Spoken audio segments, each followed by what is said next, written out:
All right, cool. So during this presentation, I'll be presenting on the new topic. And if anybody has any questions along the way, you can just stop me and ask any questions. I'm happy to answer. So kind of as an overview to this presentation, I'm going to be starting off with some background to the topic, background to some climate change issues, as well as the background of the Green New Deal. Then I'll kind of break down the resolution. What is it really asking students to debate? And then I'll present some affirmative arguments and then some negative arguments. And then I'll open the floor for some more questions at the end. So first of all, I'm going to start talking about the background. So I think it's important to start off with the basic issue kind of surrounding the topic, which is, what is climate change? This will be something that it's important that students will know. So climate differentiates itself from weather in that it's the average weather at a given point in time of year, but it's over a longer period. So it's like aggregated for a certain time, in a certain place. So we expect weather to change from day to day, but climate should remain relatively constant. If climate isn't constant, it's referred to as climate change. And over the past 200 years, there's been an international as well as scholarly consensus on anthropogenic climate change. Anthropogenic meaning that it is man-made and man-induced. And the way in which they know this is that there are natural occurring reasons as to why the climate will change, volcanoes, tectonic plate changes, stuff like that. But they've determined that the increase in greenhouse gases has been a direct cause of the increase in climate warming over the past 200 years.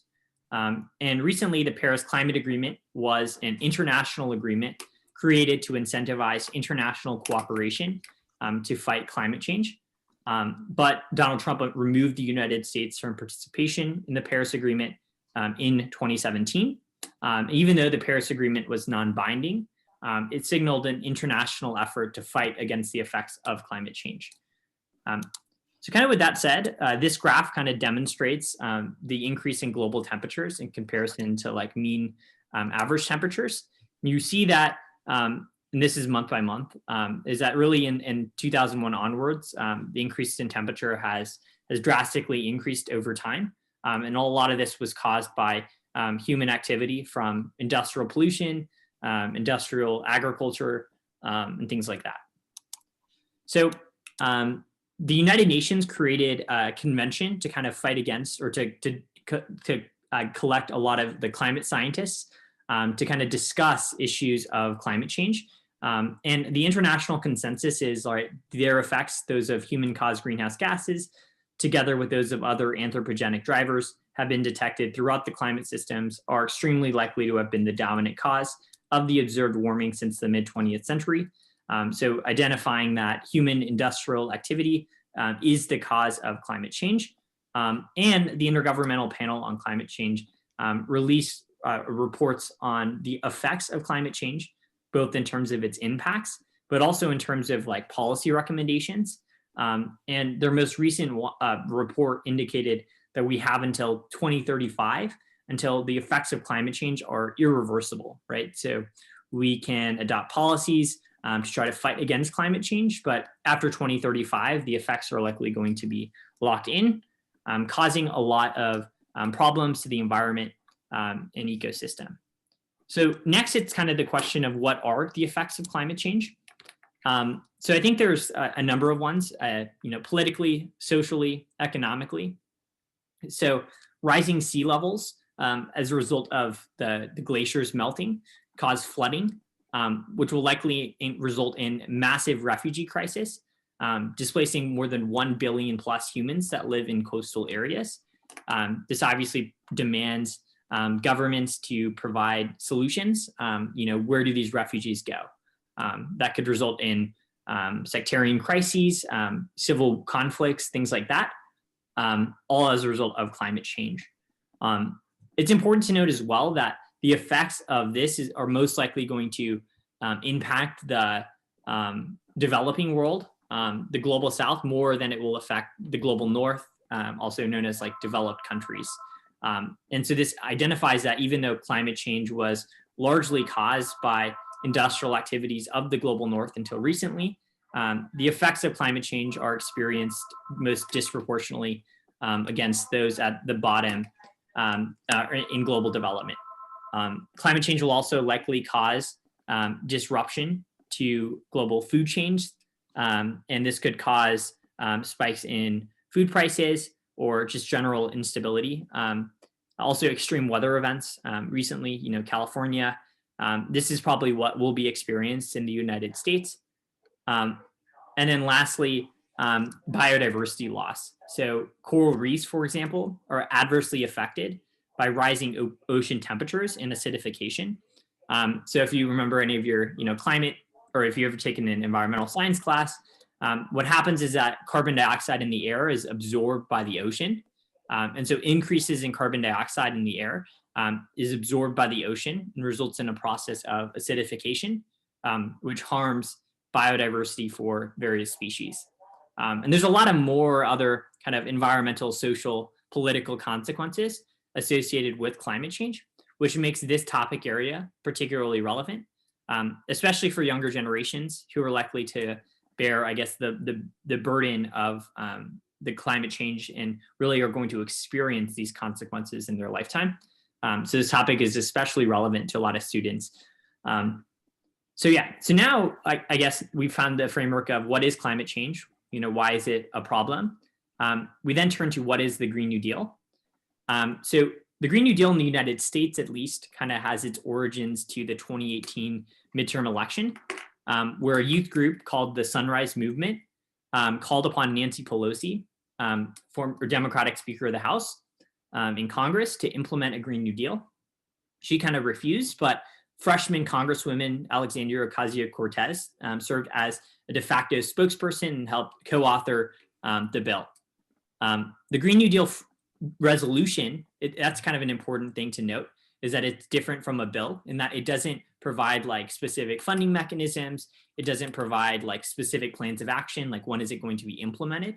It's a resolution. So it's just like, the government thinks that this is true. And this is generally what policies we think should be passed, to adopt these issues. Kind of does a couple of things. So one, it defines climate change as an existential threat to the world. And it identifies that the impacts associated with climate change are going to be experienced mostly at the fringes of society. So it's not going to really affect like extremely wealthy individuals, but it will affect those at the fringes of society, both in terms of like, low-income people in the United States, but also like the developing world predominantly. And also kind of the Green New Deal resolution has a lot more things besides just climate policy. It identifies the problems of wealth inequality, identifies industrial capitalism, as well as neoliberalism, which refers to kind of lowering of trade barriers between countries, incentivizing markets, globalization, right? This idea of trading around the world, commodities, as a cause of global wealth inequality and kind of a cause of climate change and pollution. And so the proposed solutions range from fighting against climate change through investments in renewable energy, investments in sustainable agriculture, a lot of climate solutions, but also to mitigate or adaptation policies to mitigate the effects of climate change against like low-income individuals. So like Medicare for All, for example, a Guaranteed Job Act. So these are all like fringe policies that are adopted within the Green New Deal to mitigate against the effects of climate change, right? Like if everybody has health insurance, you're likely going to, like, even if you do get an illness as a result of climate change, you're likely to be able to survive, right? Preventative illness. Guaranteed jobs means that when fossil fuel jobs become obsolete, people will have access to jobs, right? So all of these things are like broad policies of the Green New Deal. And that's, I think, an important thing to note, because this topic is not the Green New Deal as a total entity. It's the renewable energy components of the Green New Deal. I'll talk about that a little bit later. But one of the reasons why that's important is because in the scholarship around the Green New Deal, especially in like publications, if you ever watch like Fox News the Green New Deal is used as a buzzword to identify like just broad progressive policies. They talk about how the Green New Deal will ban all like air travel. It'll result in the elimination of all like cows, like a lot of stuff like that are I would say conservative talking points are likely going to be present in some of the news articles you might read on this topic. But it's important to differentiate between the Green New Deal like more generally and then the specific renewable energy components of the Green New Deal. And so that's what I'll talk about a little bit later. But this is kind of the framework surrounding the Green New Deal and the broader context of climate change and global warming, which we as a society are experiencing, and some of the consequences associated with allowing climate change to continue. Cool. So next I'll move into a resolutional analysis. So the resolution for this upcoming few topics is resolved. The United States should fully fund and implement the renewable energy components of the Green New Deal.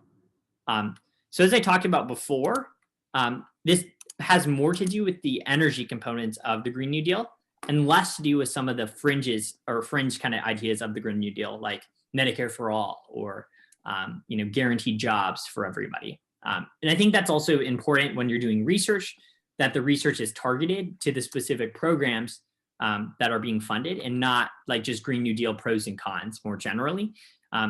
Because what you'll find is that the Green New Deal just more generally is pretty an expansive idea. It's like a lot of progressive policies all bundled into one thing. So it's important to kind of identify that the resolution is not that, but it's more specific. And also the fact that this resolution that students will be debating kind of takes the abstract resolution of the Green New Deal and just says that it should be fully funded and implemented, right? So as you referred back, right, the Green New Deal is a resolution for Congress. So it's just saying what the federal government should do. But debaters during this month are actually going to be debating whether or not specific parts of this are going to be implemented. How will they be funded? How are they likely to be implemented? Things like that. All right. So you might be wondering, what are the renewable energy components of the Green New Deal? And so this is some text from the bill itself. So meeting 100% of the power demand in the United States through clean, renewable, and zero emission energy sources, by dramatically expanding and upgrading renewable power sources, and by deploying new capacity, spurring massive growth in clean manufacturing in the United States, and removing pollution and greenhouse gas emissions from manufacturing and industry as much as it is technologically feasible, including by expanding renewable energy manufacturing and investing in existing manufacturing and industry. So one thing I'll note is that the resolution itself, if you read it, it's only like 14 pages. It doesn't really specify the particular kinds of renewable energy. I think that'll be important because there's a lot of different kinds of renewable energy, right? There's, wind power, there's, solar, there's like geothermal, there's like algae biofuels, and all of those things are probably fair game. I guess the one point I think that would be interesting is like the effects of like nuclear power. So for those of you that are familiar around renewable energy or energy policies more generally, a lot of the other forms of energy like wind power, solar, geothermal, it's not that efficient, which is to say it costs a lot of money and it doesn't produce a lot of energy, at least now, right? And so if it was only investing in those things, there's a lot of arguments to be made about how, that's not sustainable, right? How can you replace the entirety of the energy grid in the United States through these renewable energy sources that likely won't be able to replace the amount of energy consumed in the United States for any particular year? So nuclear power, on the other hand, is a lot more energy efficient. It can result in a lot more energy produced. And so it's kind of like an interesting thing. And I think it's debatable whether or not nuclear power is included within the resolution. So renewable energy is really efficient, but some of the downsides could be like nuclear meltdowns, like in Fukushima in 2011 in Japan, where a nuclear reactor, were like kind of overheated and caused environmental damage throughout Japan. And also So yeah, there's a lot of maybe downsides of nuclear power. So it's kind of, I think, debatable what types of renewable energy the resolution is talking about. Hey, Conrad, I Yeah. just wanted to say one thing, like with nuclear power, there is like some good evidence. It's like the more renewable energy that you like support and develop, it kind of competes with nuclear power, right? Oh, If okay. you really develop like renewable energy and it becomes cost effective and cheaper, could crowd out nuclear energy. And then you can debate about like, well, which one's better? Yeah. So like maybe in the status quo, there's going to be more renewable, more nuclear energy. But if we do this big like Green New Deal, that could like suppress the nuclear power. You could Yeah, for sure. That's better. an argument I'll be talking about on the affirmative as well, just the effects of investment on like decreasing costs of renewable energy, making it more likely to be adopted. So yeah, that's a good point, 7. Thanks for bringing that up. And then lastly, fully funded and implemented. So if you've read any of the publications, one of the things that's thrown around a lot is that the Green New Deal cost $93 trillion. And well, that's like partially true if you include like Medicare for all and guaranteed jobs. That's not true if you're only talking about the renewable energy components of the Green New Deal. So I have this table to kind of show the differences in how much it will cost. It's still pretty significant, but it'll cost between like 5.4 trillion plus the 1.3 trillion to 2.7 trillion. So that's kind of an important thing to keep in mind. Like it's not like fully 93 trillion, which is what some headlines might make you believe. Like Green New Deal costs, $93 trillion. Not entirely true, especially in the context of this resolution, which is not debating the entirety of the Green New Deal. Okay, cool. So now we'll be transitioning into affirmative arguments. And just, I guess, more in terms of like pedagogically, I think that this PowerPoint is just like a starter, kind of just general ideas for arguments that could be made on this topic. You obviously incentivize your debaters to think outside of the box, think of additional arguments and stuff like that. And I just provided like one piece of evidence per each argument to kind of get you thinking of arguments that your debaters could make on this topic and things that you could help them with. So the first, I guess, affirmative argument is just about saving lives, I think. So there's some good evidence to talk about why one of the downsides of carbon emissions is that it results in like increasing carbon emissions like impacts air quality and human health.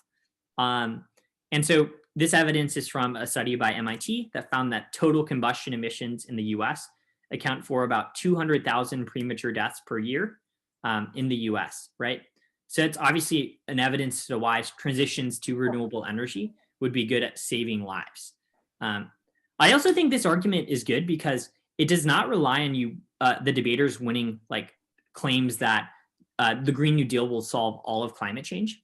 Like one argument, for example, that I think will be prevalent by the negative side is just the idea that passing the Green New Deal in the United States is not going to solve for greenhouse gas emissions in places like China, in places like India, or in the developing world. And so, like, I think this argument answers that because it's not reliant on resolving all of climate change. It's more looking at localized effects of pollution on individual health, like specifically in the United States, and how air quality in the United States is damaged by excess carbon in the air.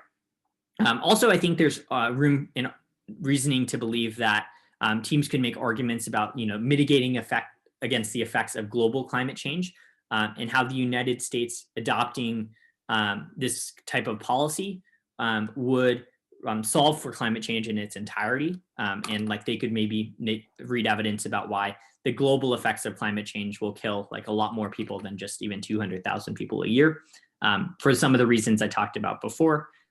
In particular, like the refugee crisis that's likely going to be experienced on climate change and the effects that has on rising sea levels, diminishing crop yields, and things like that.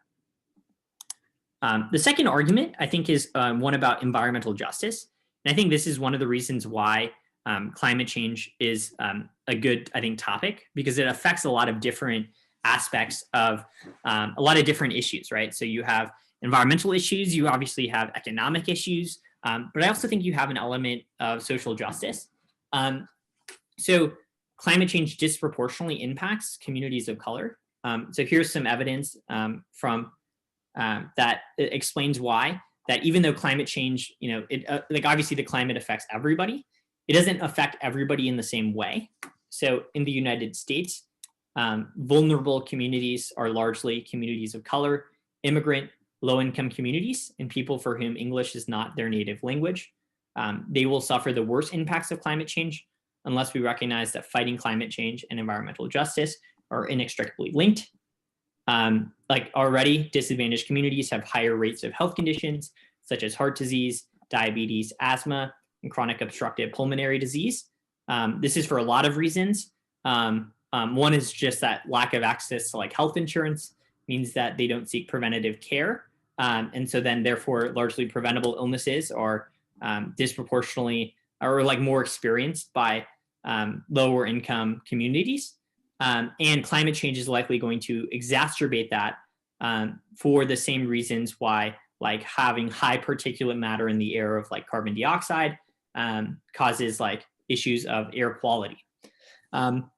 Also, interestingly, this also ties into just the fact that in like cities and in low-income areas in cities have been found to have 5 to 12 degrees hotter than higher income neighborhoods because they have fewer trees and parks and more asphalt that retains heat. And so there was like a study in California that found that infants, mortality rates were highest for Black infants as a result of heat waves. So there's a lot of different ways in which climate change affects low-income communities. But I think it's important to note that even though climate change affects everybody around the world, it's likely not going to affect everybody to the same extent. And it's likely going to impact those on like certain communities in the United States and in the world a lot more than other communities. And so maybe a renewable energy policy could be also viewed as a policy to fight against environmental racism and things like that. Also, there's good evidence about how even a lot of like environmental policies in the United States have resulted in like poor health outcomes to like Black Americans, specifically things like having like landfills more closely to low-income neighborhoods, things like that would negatively impact health. Obviously, renewable energy doesn't resolve like all of those concerns, but it's a step in the right direction. So I think arguments like this could be explored by affirmative teams. The next argument is an argument about international leadership. And so this is just the argument that right now, right, the United States is not a leader on climate change, especially with Donald Trump, like pulling the United States out of international agreements on climate change, like the Paris Climate Accords, but also based on the fact that, like the head of the EPA, like is founded by people who were on the banks or on the boards of like ExxonMobil and large oil companies, right? So the transition to a Biden administration, as well as like an implementation of a Green New Deal, could spark maybe global adoption for climate change. So this is like a study or a survey done by NYU that found that 82% of experts, and I think they were like climate and economics experts, agreed that implementing climate policies, the US could strategically induce other countries to cut their carbon pollution. And so there's a lot of arguments, I think, to be made about why passing a Green New Deal would result in an increase in US soft power and ability to influence policies around the world.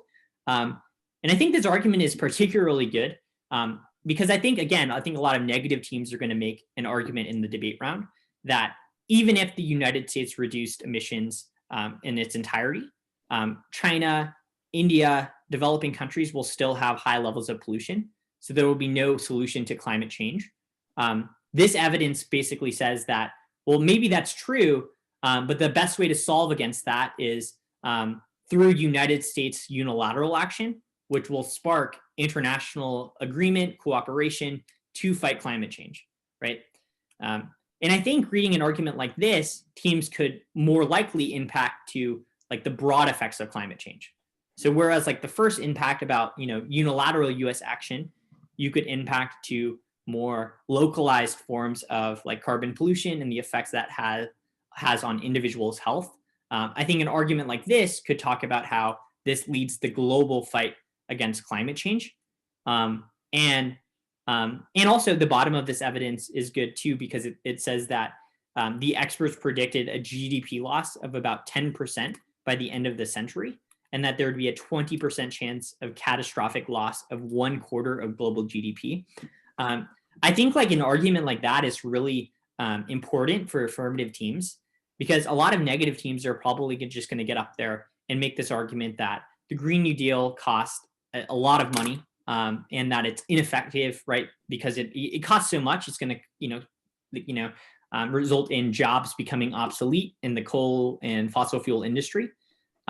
And so I think like the affirmative could control the narrative by identifying that, well, yes, that's true, it does cost a lot, but if we don't fight against climate change, we're also going to see a catastrophic loss of the global economy for some of the reasons we talked about earlier, right? Refugee crisis, and also there's evidence about why like an increase in global temperatures like increases like civil conflicts, because you have like fighting over resources, refugee crisis, spills across borders, and things like that, right? And so all of those things would likely harm the global economy.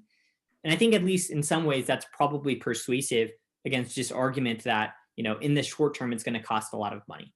Like, yes, that's probably true, but in the long run, it's going to save like a global collapse. So that's one way to approach that kind of economics debate. The second way to approach this economics debate is something I think like Stefan was getting at a little bit, but I think it's just like a persuasive argument to be made that right now the United States is experiencing an economic recession as a result of the coronavirus. I was reading just the other day that some are predicting like a double dip recession. So like another recession in the next like year. And who knows, right, what will happen. But the United States has like a really bad, or the global economy had a really bad year from coronavirus. And so I think there's a lot of reasons why like government spending is going to be a good stimulus to fight against the effects of the coronavirus and fight against the effects of the recovery. And it's kind of like a, knock two birds out with one stone, right? Like, you can recover from coronavirus, but also like have a future that is a lot more sustainable and a lot more green, right? So it's kind of like, we can solve, like, we're going to have to spend money to get out of the coronavirus as well, right? There's going to be another stimulus package. But, maybe this can be part of it, right? And maybe renewable energy is a way in which we can stimulate the economy. So this is a study, this actually references a study, so you can look at like the full study, but this is by Robert Pollan, who's at the University of Massachusetts Amherst. And this kind of talks about the effects of renewable energy and the effects that has in comparison to similar investment into like fossil fuels. And what they found is that public policy, community ownership, and clean energy projects result in an increase of 16.7 jobs per $1 million invested in clean energy versus 5.3 jobs relative to continued investment in fossil fuels. And I think an argument like this is persuasive because you're like, look, right, like, investing in renewable energies is a lot more efficient and sustainable than continued investment in fossil fuels. There's arguments as well about like economies of scale. Investing in renewable energy will likely spark some kind of innovation in the renewable energy sector. It'll spark research and development, which will decrease the cost of renewable energy over time, right? So it's like, and I think maybe making an argument that transition to renewable energy is inevitable in the past, in the next 30 years, but investment in renewable energy now will result in a decrease in costs of renewable energy. For like some of those various reasons, like innovation, creating jobs, things like that.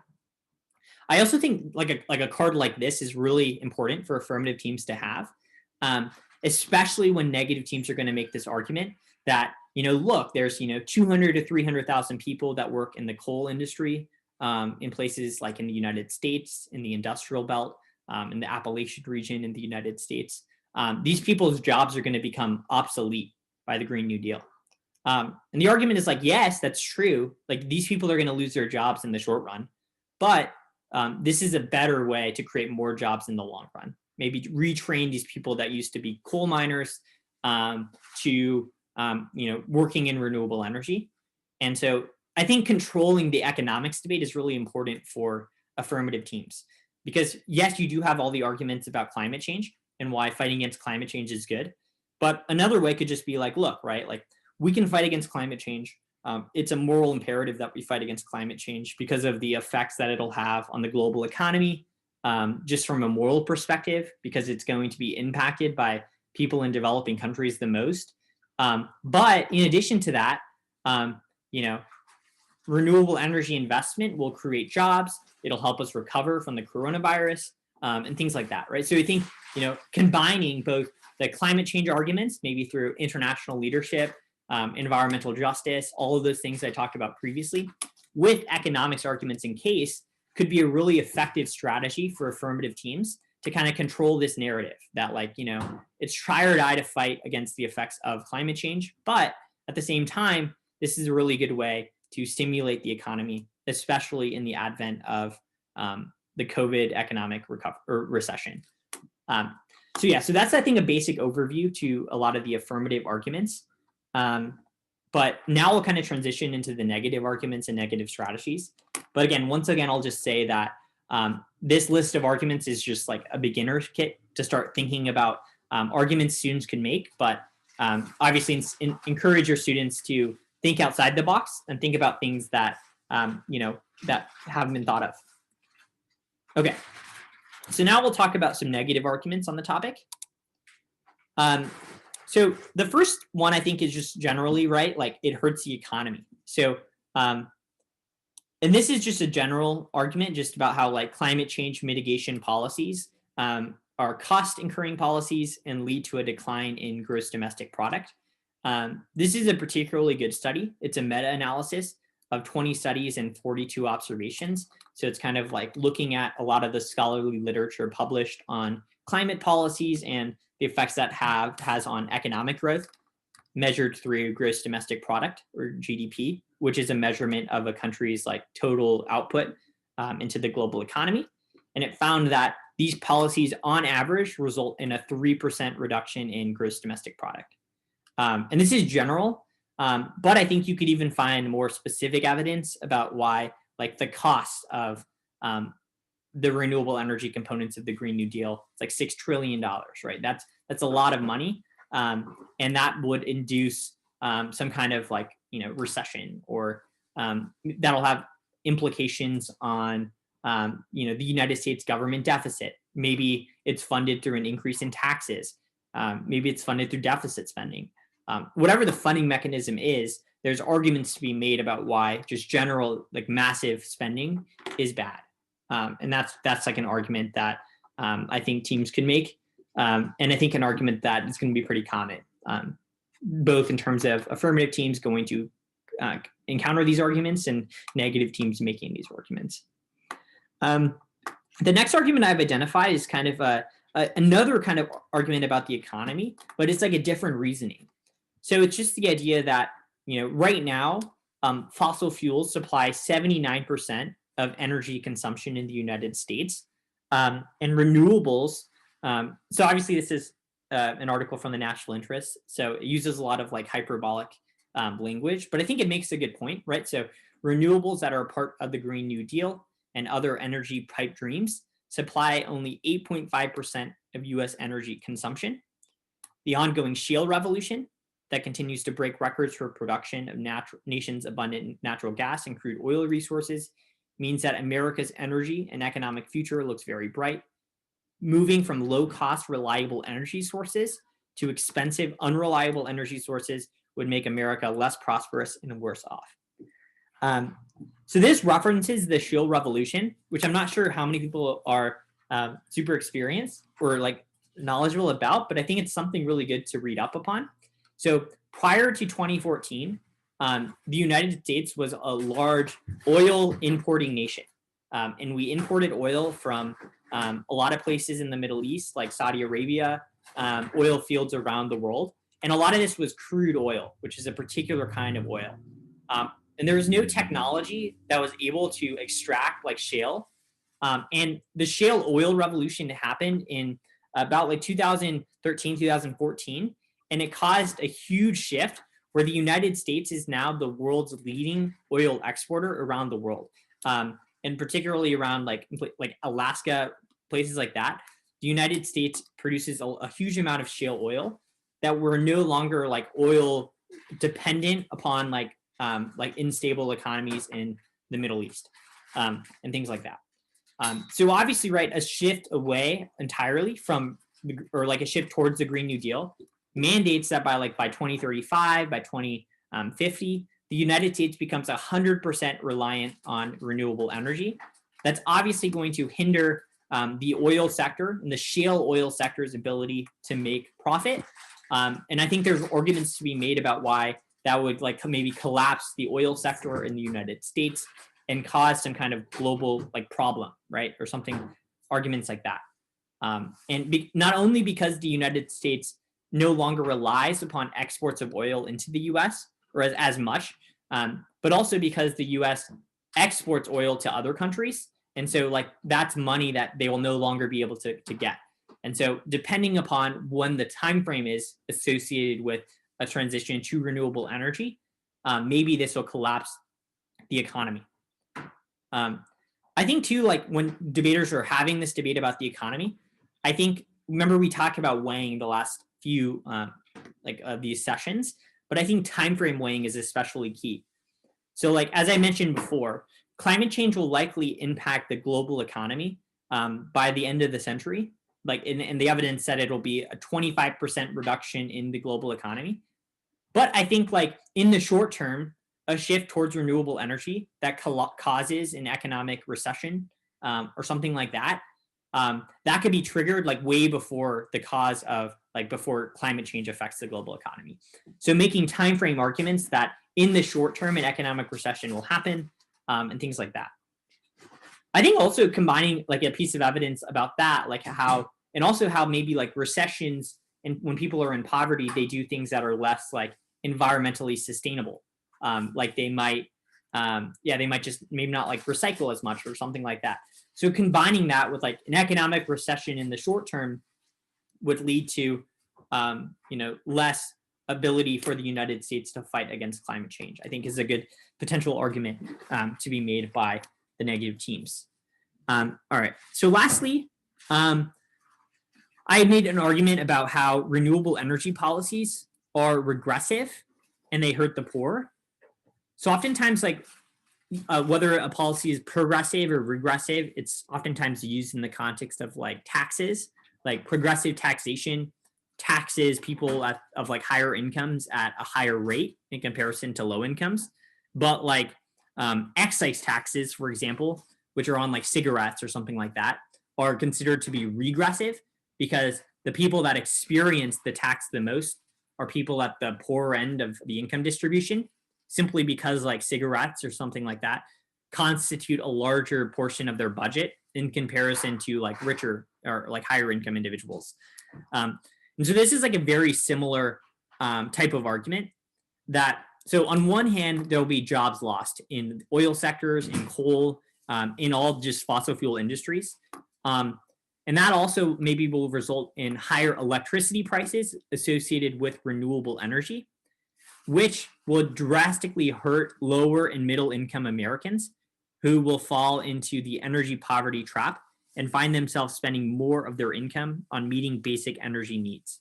So like, if you think about it, a rich person, how much they pay on gas in comparison to their total income is a lot less than how much like a poor person would spend on gas in comparison to their total income. And so increasing the cost of energy is likely going to be regressive and harm the poor disproportionately. So I think this is just a good argument as well to kind of combat this argument about environmental justice, environmental racism, because it just says that like, look, like even if it's a good idea, like clean power and renewable energy is not affordable right now. And so it's going to harm poor people when the government mandates that, because it'll result in higher electricity prices and the poor spend more of their income on electricity in comparison to the rich, and that results in energy poverty, which is like a term used in the literature as well.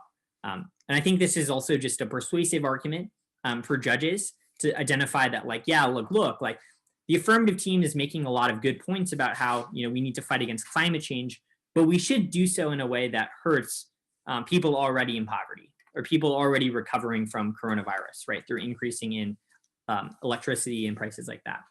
So I think this is a good argument to kind of turn the narrative back to the negative side. Like, if you don't want to just go for these econ arguments, right? Like, so you don't have to make like just the economy will be harmed by coronavirus. It's just another way to kind of, I think, have a narrative about like helping the poor. But it's just saying that, you know, policies like these will likely not help the poor, which I think is debatable, but there's a lot of good evidence about how energy policies are regressive and result in energy poverty, and how even that will result in like worse efforts to fight against climate change. So as I talked about, there's evidence that like people in poverty pollute more than people that are not in poverty. So like maybe like an argument like this in combination with an argument about how that will do more efforts to fight climate change because people will be polluting more, right, if there's more people in poverty. So I think, yeah, there's just a lot of different arguments, but these are the general arguments I've kind of compiled. So that was kind of it for the topic analysis, just kind of an overview to climate policy, overview to the Green New Deal. But I'm happy to answer like any questions that you might have about the topic. Oh, I didn't realize there's questions in the chat. But yeah, I'm happy to answer any questions for the remaining like 15 minutes or so that we have.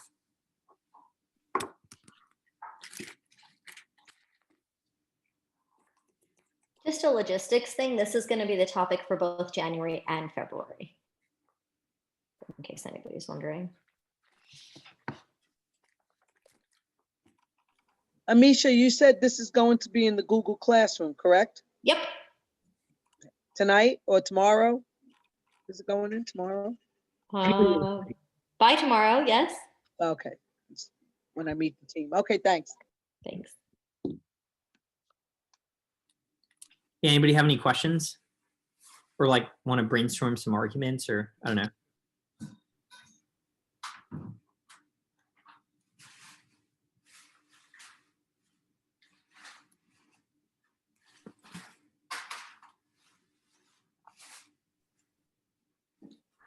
Yeah, something that popped into my head is maybe for the neg side, the benefits of waiting until the technology is better and more feasible for mass implementation.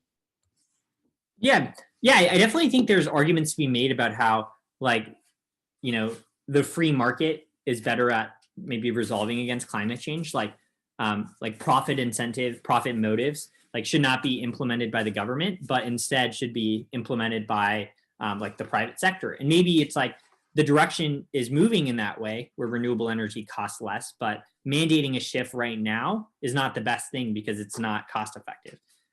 So yeah, I definitely think that could be an argument. And I think making an argument like that in combination with how like renewable energy policies implemented right now will likely hurt the poor, right? Because you're like, in the short term, you hurt the poor, but like inevitably there will be a shift to renewable energy.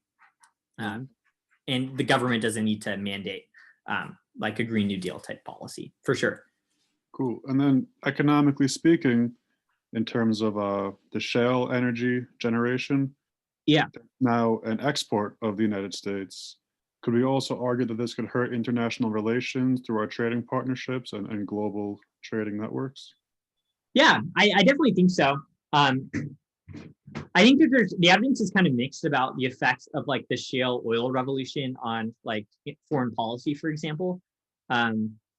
Like there's some evidence, interestingly, about how like because the U.S. is no longer reliant on like crude oil in the Middle East, the United States has become more like aggressive in the Middle East, like the killing of General Soleimani in Iran.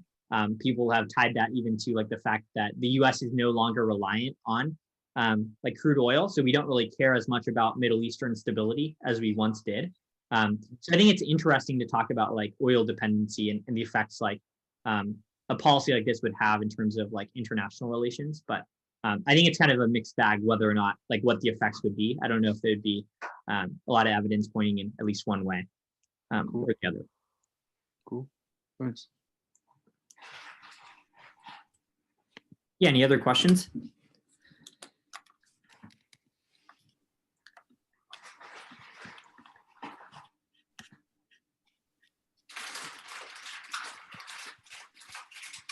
And everybody knows that the tournament date for middle school is moved, right? Everybody's competing together on January 16th. And then in February, we've moved the January 30th tournament for middle school to February 6th.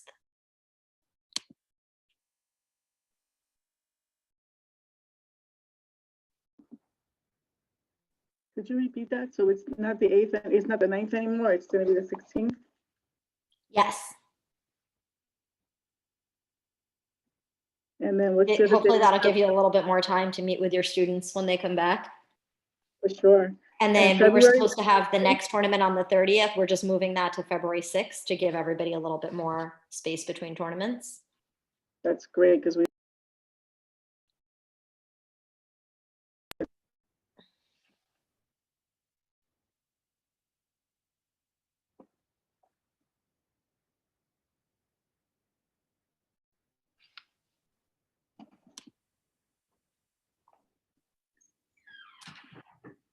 Any other questions? Yeah, hopefully this topic will be good. I think it's a really good way for students to learn a lot about a lot of different issues, kind of as mentioned, right? You have issues of environmentalism, right? Economic issues, economic policy, but also like issues of like social justice, right? So I think there's a lot of different approaches to the topic that students could take based on, you know, whatever types of arguments they like reading or making.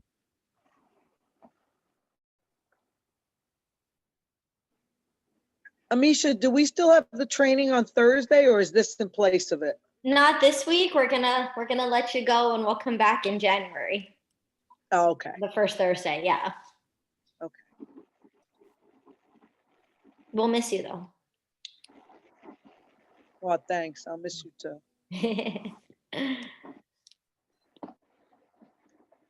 And for anyone who doesn't come on Thursdays regularly at 6:30, from 6:30 to 7:30, we have PD for coaches. So to go through this in a little bit more detail, also to go over debate skills, everyone is welcome to come. It's in the same room.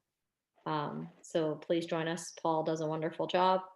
And we're gonna start probably back and kind of go more in depth with a lot of the things that have been taught. So if you haven't been coming, it's a good time to jump in January. This, as you may have noticed, has been recorded, and we'll do a better job of getting everything recorded for the next time. So we don't want you to miss, but if you do miss or want to rewatch it, I'll say it that way. I know it's a lot of content, right? Like I've been in debate for a long time, and my first energy topic was in 1990. So I've been through the cycle a few times. These arguments don't really change that much, but I know the first time I debated it, it was like a lot of new information. And then there's the intersection of all the information. So it's a lot. I was kind of sitting here thinking, wow, if the kids just learned what Conrad talked about and debated that for 2 tournaments, like that would be really impressive.